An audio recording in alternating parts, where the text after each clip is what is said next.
Good Sunday morning, mga minamahal at mahal ng Panginoon. Matagal-tagal na tayong hindi nagkikita, no? Almost 4 months. Pero talagang kahit pa man, no, we are in one spirit. This morning, dadakilain natin at pupurihin ang ating Panginoon even sa pagkikinig ng kanyang mga salita. Nagpapasalamat ako sa Panginoon na nabigyan ako ng pagkakataon ng first time may lockdown na makapagsalita ng kanyang mensahe. Ang title po ng mensahe ngayong umaga ay Nothing is too hard for the Lord. Sa Pilipino po, walang bagay na mahirap para sa Panginoon.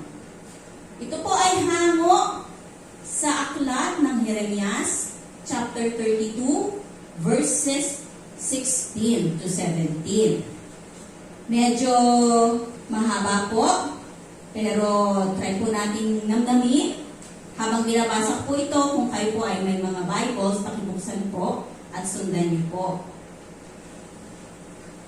After I had given the deed of purchase to Baruch, son of Neriah, I prayed to the Lord. Sovereign Lord, you have made the heavens and the earth by your great power and outstretched arm. Nothing is too hard for you. You show love to thousands, but bring the punishment for the father's sins into the laps of their children after them. O great and powerful God, whose name is the Lord Almighty, great are your purposes and mighty are your deeds. Your eyes are open to all the ways of men. You reward everyone according to his conduct and as his deeds deserve. You performed miraculous signs and wonders in Egypt and have continued them to this day, both in Israel and among all mankind, and have gained the renown that is still yours. You brought your people Israel out of Egypt with signs and wonders, by a mighty hand and an outstretched arm, and had sworn to give their forefathers a land flowing with milk and honey. They came in and took possession of it, but they did not obey you or follow your law. They did not do what you commanded them to do, so you brought all this disaster upon them. See how the siege ranks are built up to take the city, Because of the sword, famine, and plague, the city will be handed over to the Babylonians who are attacking it. What you said has happened, as you now see. And though the city will be handed over to the Babylonians, you, O sovereign Lord, say to me, buy the field with silver and have the transaction with swiftness. Then the word of the Lord came to Jeremiah. I am the Lord, the God of all mankind. Is anything too hard for me? Mga kapatid, is anything too hard for me? Is a question na tinanong ng God ito kay Jeremiah. Pero kung titingnan po natin ang Bible, mapapansin po natin na hindi po ito yung first time na sinabi ni God ito. That nothing is too hard for Him. Sa Genesis po, chapter 18, kung bubuknatin po natin, at babasahin ko po ito simula po sa verse 13. Pero pay particular attention po sa 14. Sabi po sa 13, Then the Lord said to Abraham, Why did Sarah laugh and say, Will I really have a child now that I am old? Is anything too hard for the Lord? I will return to you at the appointed time next year, and Sarah will have a son. Sarah was afraid, so she lied and said, I did not laugh. But he said, Yes, you did laugh. So, ang pagkakasabi ng Panginoon dito, isang tanong, is anything too hard for me? At ito po ay sa konteksto ng kakayahan niya na bigyan ng anak ang mag-asawang Abraham at Sarah sa old age. Alam din po natin na hindi lang po yun yung factor sa impossibility na mangyari yun. Dahil si Sarah po ay isa rin baong. So, hindi posible na siya ay magkaanak. Pero, kung babasahin po natin dito sa 15, probably, na-realize ni Sarah na pinagdudahan niya yung Diyos. Kaya siya ay natakot at dininay niya na siya ay tumawa. Siguro po, kung ako din po yung nasa sitwasyon na yon, no, parang pag na-receive ko yung ganong promise or possibility, siguro po, iisipin ko, ano to, joke, no po.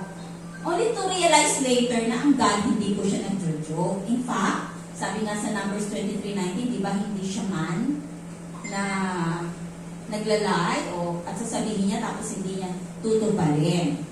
So, ang Diyos po ay hindi nagsisinungaling at hindi siya po nagsasabi ng anything, any promise na hindi niya po tutuparin. Is anything too hard for the Lord? In a situation na imposible po sa tao, sa Panginoon po, hindi. Ngayon po, upang maunawaan natin ang mensahe ni Lord, based na sa passage na binasa natin ngayong umaga, gusto ko po munang ibigay yung background. Kasi po, actually, ang ating pong message is based on the whole chapter of Jeremiah 32. Kaya lang po, dahil nga po tayo ay yung panahon natin ay limited, so I opted na lang po na ikwento, i-relate sa inyo yung mga kaganapan doon sa earlier verses para mas maintindihan po natin yung binasa nating teksto. Ang title po ng chapter 32 ay Jeremiah Buys a Field. Bumili si Jeremias ng isang bukirin. This specific event, or yung kaganapan po na to, nangyari po ito during the time of, or during the reign of Haring Zedekiah. Si Haring Zedekiah po ang huling hari ng Judah, bago po mag-fall ang Jerusalem sa kamay ng mga Babylonians. Bago po yung Babylonian captivity. At ito po ay nag-coincide sa ika-10 taon ng paghahari ni Nebuchadnezzar sa Babylon. At this time po, ang Babylon had been attacking, no, kinukubkub na nila yung Israel, yung Judah, for 1 year. Isang taon na po nila ina-atake noon.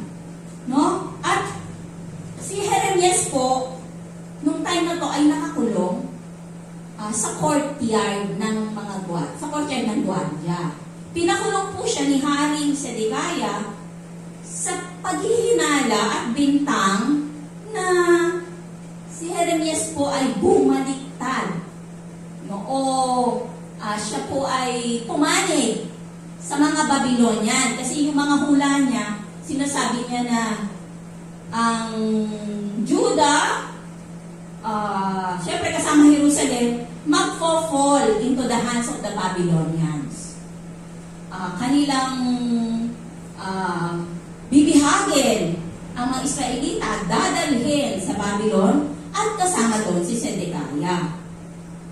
Po? So, ipinahulong ni Haring Zedekiah si Jeremiah dahil doon. At meron pa siya sinasabi kasi na hindi po irreversible itong mangyayari na to. Tiyak na mangyayari dahil ito na ay inordain ng God. No? So kahit anong laban na gawin ng mga Israelita, di sila mananalo sa mga Babylonians. Ngayon, nung po si Jeremiah ay nakakulong doon sa courtyard ng mga gwardya, nausap po ang Diyos sa kanya, sinabi sa kanya. Tingnan po natin sa chapter 32 ng Jeremiah. Chapter 32 po ng Jeremiah, simula po sa verse 6.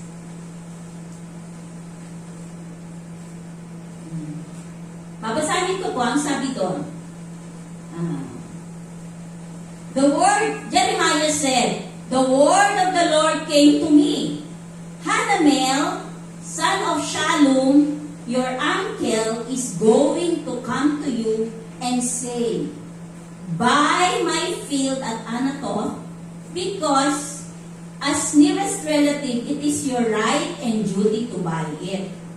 Then, just as the Lord had said, my cousin Hanamel came to me in the courtyard of the guard and said, buy my field at Anathoth in the territory of Benjamin, since it is your right to redeem it and possess it. Buy it for yourself. I knew that this was the word of the Lord. So I bought the field at Anathoth from my cousin Hanamel and weighed out for him 17 shekels of silver. I signed and sealed the deed, had it witnessed, and weighed out the silver on the scales. I took the deed of purchase, the sealed copy containing the terms and conditions, as well as the unsealed copy. So yun po, no? Nangyari po yung sinasabi ng God na may pumunta sa kanya yung kanyang cousin na si Hanamel. At sinabi sa kanya, bilhin mo yung lupa ko doon sa Anathoth. Sako po ng lipi o ang kay Benjamin. Kasi ikaw yung nearest relative, ikaw yung may right na bilhin ito. Okay, so ngayon, ang tanong po natin, ang tanong po mga kapatid, ano po kaya ang purpose ni Lord? Bakit niya bibilhin yung bukid na yon? Maaalala po natin, nasabi ko po kanina, na yung Babylon, isang year na nilang kinakabkab o inaatake, no, ang Judah at Jerusalem. Kung titignan po natin ang pagbabasihan ng current situation, wala pong practical advantage yung pagbili ni Jeremiah ng lupain. Kasi nga po, the land is at war. Nung time na to, wasak na yung pader, sunog na yung templo, yung mga buildings and houses, wasak na rin, at even yung mga fortresses nila. Okay, so, kumbaga,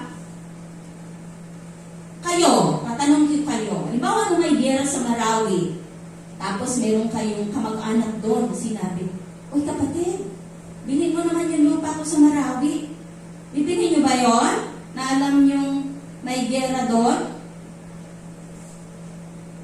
Ano po yung magiging advantage sa inyo?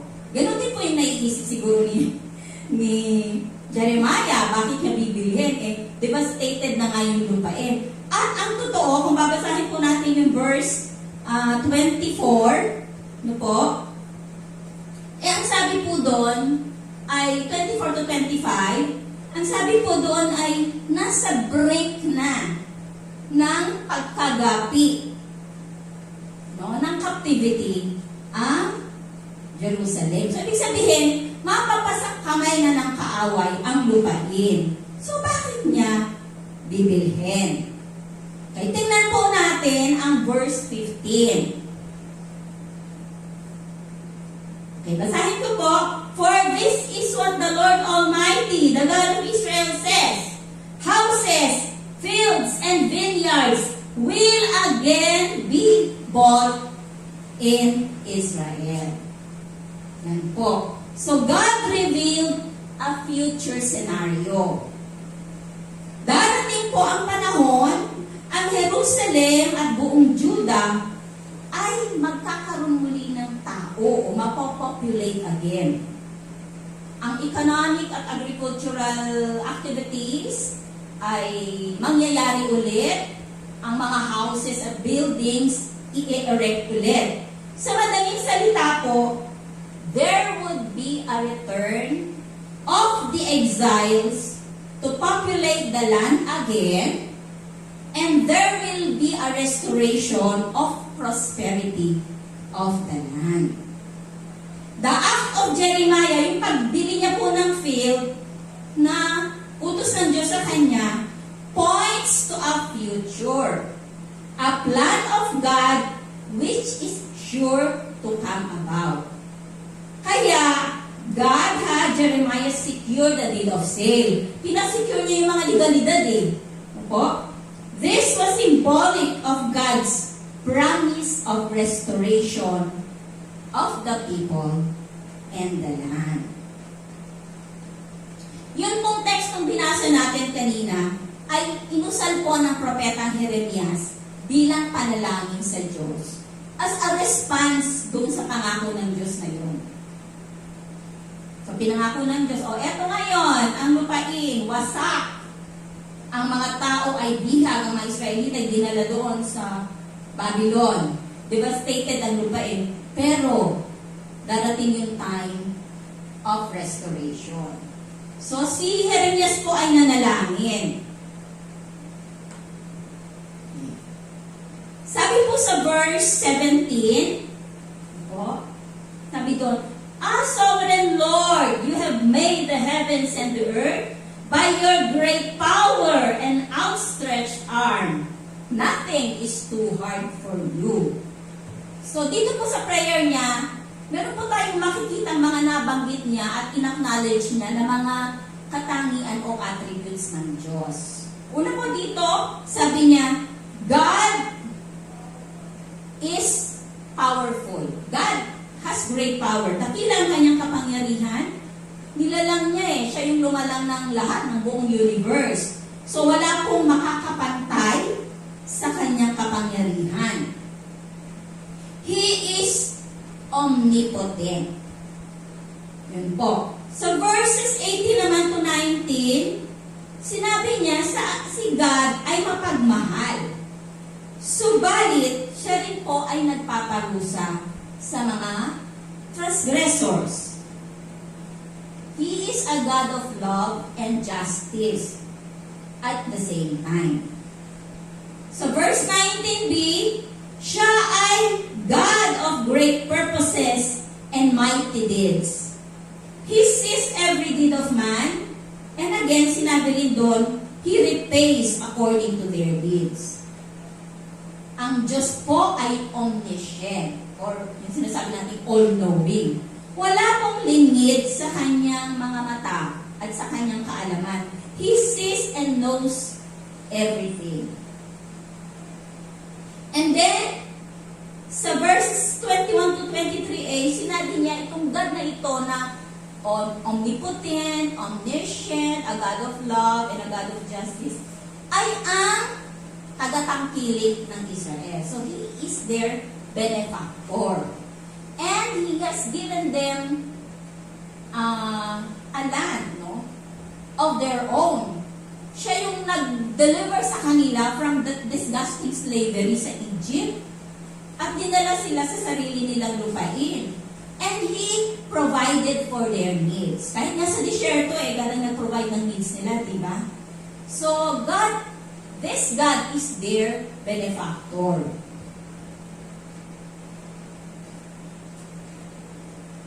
Okay. Doon po sa verse 27, sige, tingnan po natin, sabi doon, I am the Lord, the God of all mankind. Is anything too hard for me? So, again, parang ineko nito yung sinabi niya doon sa Genesis 18 verse 14. Sinabi niya kay Abraham, is anything too hard for me? Sige nga, sagutin mo. So, ito, after God made a promise, na i-restore niya yung lupain, i-restore niya yung people, sinabi niya, palagay niyo, mahirap ba ito sa akin? Hindi ko ba ito kaya gawin? Okay, sa verses 36 to 44 po, medyo mahaba po ito, pero kasi dito po nakasaad kung papaano o saang aspeto i-restore ng God ang kanyang bayan. Okay, basahin po muna natin yung 36 hanggang 41. Okay, sabi po doon, you are saying, this city by the sword, famine, and plague, it will be handed over to the king of Babylon. But this is what the Lord, the God of Israel, says. I will surely gather them from all the lands where I banished them in my furious anger and great wrath. I will bring them back to this place and let them live in safety. They will be my people and I will be their God. I will give them singleness of heart and action so that they will always fear me for their own good and the good of their children after them. I will make an everlasting covenant with them. I will never stop doing good to them, and I will inspire them to fear me, so that they will never turn away from me. I will rejoice in doing them good, and will assuredly plant them in this land with all my heart and soul. Ito, nakita natin na ang promise ng God ay i-restore yung mga tao. So, kailangan ibalik sila sa lupain. Di ba po? So, ang promise ng God is the exiles will be able to return to their own land. Yun doon naman po sa verses 42 hanggang 44, this is what the Lord says, as I have brought all this great calamity on these people, so I will give them all the prosperity I have promised them. Once more, fields will be bought in this land of which you say, it is a desolate waste, without men or animals, for it has been handed over to the Babylonians. Fields will be bought for silver, and deeds will be signed and sealed and witnessed in the territory of Benjamin, in the villages around Jerusalem, in the towns of Judah, and in the towns of the hill country, and of the western foothills and of the Negev, because I will restore their fortunes, declares the Lord. So, i-restore ng God, hindi lang po yung mga tao that they will be able to return to their land, kundi yung land mismo. It will become a productive, rich land. Kung saan, mariresume yung dati nilang ginagawa. Kaya nga sabi, di ba, yung promise ng God, in the future, fields will be bought. Eto na po, pinapromise niya. Dinitalye niya po dito. O binigyan niya ng diin yung mangyayari in the future. Ayan. Doon po sa Bible commentary, nakasulat po doon, no? Sabi, rebuilding or restoration can only follow the destruction of sin. Ibig sabihin, kailangan munang wasakin ang kasalanan bago magkaroon ng rebuilding or restoration. Ang bayang nagkasala, hindi po mapapanumbalik kung patuloy na mamumuhay sa pagsuway sa Diyos. Walang restoration kung walang pagtalikod sa kasalanan. Sa Judah po, sabi pa rin doon sa commentary, ang Babylon po ang ginamit na instrumento ng Diyos para wasakin o tapusin ang kasalanan. After realization of their sin and repentance, nag-repent sila, God forgives, heals, and yung hindi lang siya magpapatawad, kundi forgive niya at i-heal niya ang kanyang nation. And they will become a true witness to God's power and provision again. So, kaya nga restoration again. Ito nga rin po ang pangako, di ba po, sa often quoted natin na 2 Chronicles 7:14. Napakagandang pangako po yun Kahit hindi lang po sa mga Israelita, kundi para po sa kanyang mga anak. Po. Sabi doon, ngunit kung ang bayang ito na nagtataglay ng aking karangalan ay magpapakumbaba. Manalangin, hanapin ako, at talikuran ang kanilang kasamaan. Papakinggan ko sila mula sa langit. Patatawarin ko sila sa kanilang mga kasalanan at muli kong pasasaganain ang kanilang lupain. Wonderful promise of the Lord.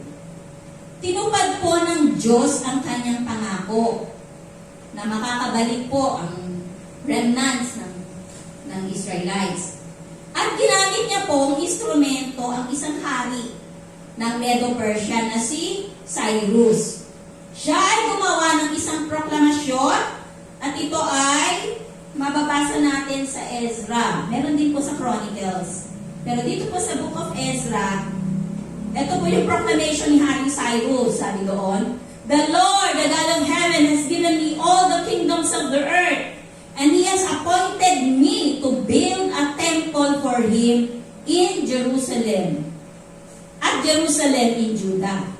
Any one of His people among you, may his God be with him, and let him go up to Jerusalem in Judah and build the temple of the Lord, the God of Israel, the God who is in Jerusalem.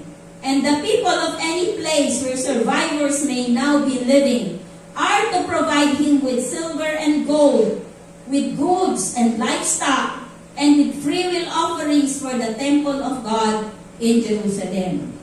Tapos sabi ko sa 5, "Then the family heads of Judah and Benjamin, and the priests and Levites, everyone whose heart God has moved, prepared to go up and build the house of the Lord in Jerusalem."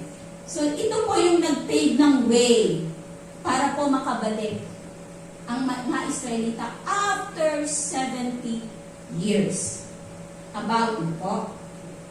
At kung interesado po tayo na balikan muli kung paano po naitatag muli po yung Israel dun sa bayan nila, basahin po natin ang aklat ng Ezra at saka ng Nehemiah. Wala pong mahirap, wala pong hindi posible sa ating Diyos. Si Jesus mismo ang nagsabi, kung meron kang pananampalataya kasing liit na buto ng mustasa, pwede mong sabihin sa bundok na ito, "Be cast into the sea," and it will be cast into the sea. With God, all things are possible. Para po sa ating application, ng kanyang mga salita this morning, mga kapatid, sa mga nangyayari po sa ating mundo ngayon, na wala pong nakakabatid sa atin kung ano ang kakahinatnan, kung kailan at paano matatapos ang krisis sa COVID, o hindi lang po sa COVID. So ano pa man pong ibang krisis na naranasan natin ngayon at mararanasan in the future. Nakakasigurado po tayo na ang Diyos ay may plano. Meron na po akong iiwan na tatlong parang action words sila na pwede natin gawin habang tayo ay naghihintay sa Panginoon kung ano yung kanyang plano na iyon. Basahin ko po yung sabi sa Efeso chapter 6. Okay, verses 10 hanggang 13. Sabi doon, "Finally, be strong in the Lord and in the mighty power, and in His mighty power. Put on the full armor of God so that you can take your stand against the devil's schemes. For our struggle is not against flesh and blood, but against the rulers, against the authorities, against the powers of this dark world, and against the spiritual forces of evil in the heavenly realms. Therefore, put on the full armor of God, so that when the day of evil comes, you may be able to stand your ground. And after you have done everything, to stand. So, tapos sa bandang huli po, no, sa later verses, sinabi niya po ano yung armor ng God na dapat natin i-put on. The belt of truth, the breastplate of righteousness, the gospel of peace, the shield of faith, the helmet of salvation, and the sword of the Spirit, which is the Word of God. Mga kapatid, tayo po ay dapat mag-persevere till we see God's deliverance, na siya lang ang nakakaalam kung paano at kung kailan. Sa message na ni Pastor nung last Wednesday, di ba po, yung si Noah at yung family niya, nag-intay po sila ng 40 years bago po yung rain na ipinangako ng Panginoon. Dito ang Israelita na exile sila for 70 years till they saw the promise of God fulfilled. So whatever it takes, kailangan po tayong persevere. Pangalawa po, basahin ko po ang Mark chapter 13.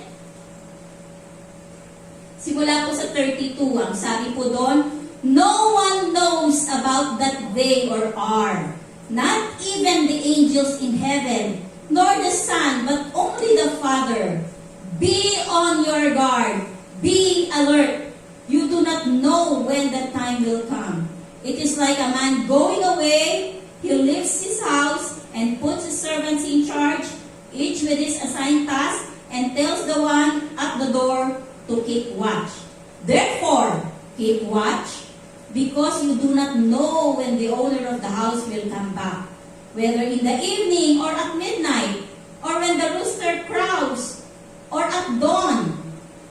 If he comes suddenly, do not let him find you sleeping. What I say to you, I say to everyone, watch. Yan. So, may mga believers po naniniwala na tayo ay nasa end times na. Although, sabi naman, hindi naman talaga malalaman ng sino man, no? Kung kailan yung time na yon, no one knows. Pero, hindi naman din po masama na we watch for the signs. No po? So, whatever kung kailan man po siya dadating, mahalaga po na tayo ay prepared. O patuloy na nagpi-prepare. We must prepare with eternity in mind. We must not lose grasp of our eternal hope. And yun din commission ni God sa atin, na we must snatch souls from going to hell. Okay, so persevere, prepare. Ang pangatlo po, pray. We must always pray like Jeremiah, fully believing that nothing is too hard for God. Yes, He punishes sin, but is able to rebuild and restore if there is humility and repentance. Mga kapatid, wag nating pagsasawaan, no? Sa panahon na ito, na ang dami nating oras, di ba? So, ang isa na hindi natin dapat i-neglect, manalangin. Napakarami po natin dapat ipanalangin, hindi lang po COVID meron tayong personal na mga encounter sa mga tao na nangangailangan. So, parang endless din. Ako, I find lang, ang mga ipapag-pray, parang endless din So, po, ang dami. So, hindi natatapos. And that is one thing we can commit ourselves to do. Let us pray. But with humility. Kasi alam natin na only by the grace of God can we come before Him. Diba yung the tax collector, sabi niya, be merciful to me, a sinner. So, only by the grace of God can we come to Him. Ang maganda po nun, ang Diyos ay napakabuti. He promised to listen to our prayers. Yan. Bago po tayo manalangin, gusto ko pong Yung bang kasi po bilang ako po yung treasurer, meron po akong pananagutan sa inyo na i-report yung ating financial situation. So nagtatry po ako na gumawa ng report every month. Ito po ay natitingnan nyo. Kahit po tayo ay naka-quarantine, tuloy pa rin po yung ating ministry of word and prayer. Yun. Kaya nga po, gusto kong i-take yung time na to talaga before the Lord na in behalf of our two pastors, no po. Nais ko po pasalamatan ng buong puso yung mga kapatiran na patuloy na sumusuporta financially sa ating gawain. Thank you po. Sa verse 19b ng Jeremiah chapter 32, ang sabi doon, nakikita mo ang ginagawa ng lahat ng tao at ginagantihan ang bawat isa ayon sa kanyang pamumuhay at gawa. Purihin po ang Diyos sa inyong pamumuhay at pagsuporta sa kanyang gawain. Have a blessed day. Tayo po ay mag-bow down at manalangin. Aming Panginoong Diyos, sa di mabilang naming pagkukulang, nandyan pa rin po ang iyong grace and mercy, abounding. Salamat po for every morning that we wake up. Totoo, Lord, na bago ang iyong pag-ibig at mararanasan namin ang pag-ibig mo na bago tuwing umaga at ang iyong kaawaan. Thank you, Panginoon. Marami pong salamat na nararanasan po namin ang ganitong sitwasyon. Sabi nga, give thanks in all circumstances. Wala man pong talagang magsasabi na gusto namin ito, pero Lord, hinaayaan mong mangyari. Panginoon, tulungan mo lang po kami bilang mga anak mo mag-persevere at patuloy mag-prepare kung sakaling man na ito'y sinyalis ng iyong pagdating. At tulungan mo rin po kami na manalangin. Look around. Feel the needs of people around us. And humbly come before your throne of mercy and grace. Patuloy kami nagpapasalamat sa provision mo sa amin sa araw-araw. Napakabuti mo sa amin. Kami ay bilang mga anak mo, hindi mo pinapabayaan. Dakila ka, Panginoon, pinakamakapangyarihan, pinakamatalino, lahat ay alam mo, ikaw ay Diyos ng pag-ibig at Diyos na makatagunan. At ikaw ang Diyos na tumatangkilik sa amin. Salamat po sa